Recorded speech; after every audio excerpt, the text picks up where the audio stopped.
House protesters took to the streets all over the country to oppose a Wall Street bailout. In New York, a series of demonstrations occurred near the stock exchange. This is a sampling of some of the voices on the streets.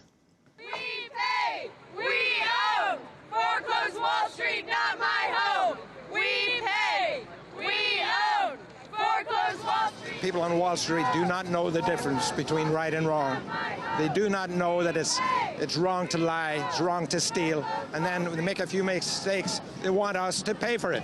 They may give it some window dressing about limiting executive compensation, but the real goal is to transfer huge funds to the investment banks, to the hedge funds, to central banks that created this mess in the first place. This is like 1, 2, 3. 1, the Iraq War, $700 billion out of our back pocket.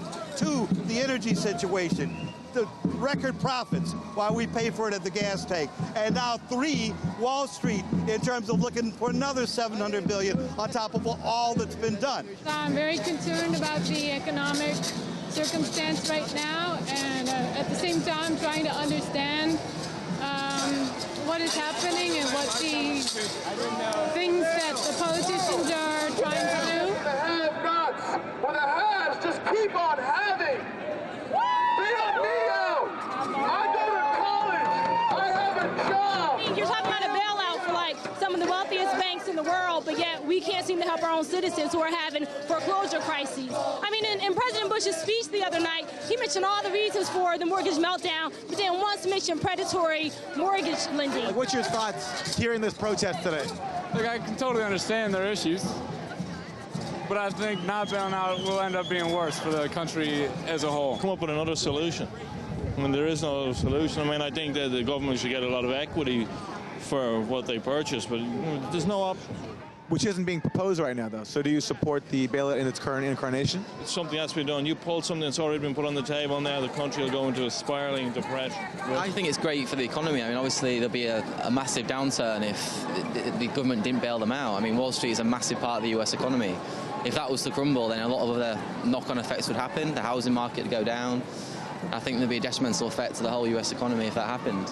Okay, it seems like a lot of money at the time, but it's all going to get paid back in 18 months. They're coming together. All these companies are going to have to refinance. It's not as if the US government isn't going to see this money again.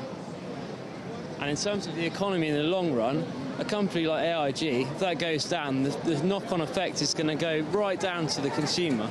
Personally, I'm a firm believer of, if the company choose to fail, let them fail.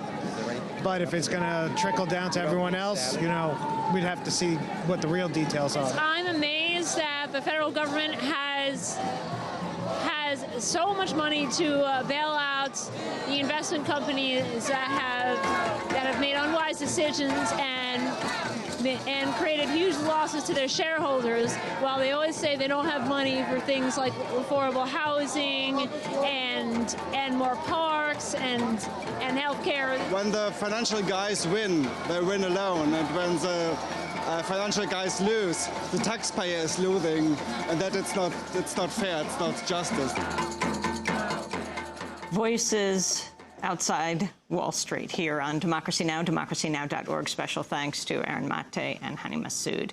I'm Amy Goodman with Juan Gonzalez. Also thanks to our guest Michael Zweig of Stony Brook and Paul Krugman of Princeton University and the New York Times. As we switch gears now to Iran. Juan? Well, the U.S. Ambassador Ryan Crocker accused Iran late Thursday of trying to derail an agreement that would allow U.S. troops to stay in Iraq beyond the UN mandate, which expires at the end of the year.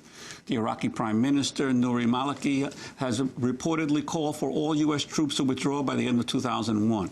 Ambassador Crocker also alleged that Iran is deepening its ties to Shiite militias inside Iraq that are affiliated with the radical anti-American cleric Muqtada al-Sadr.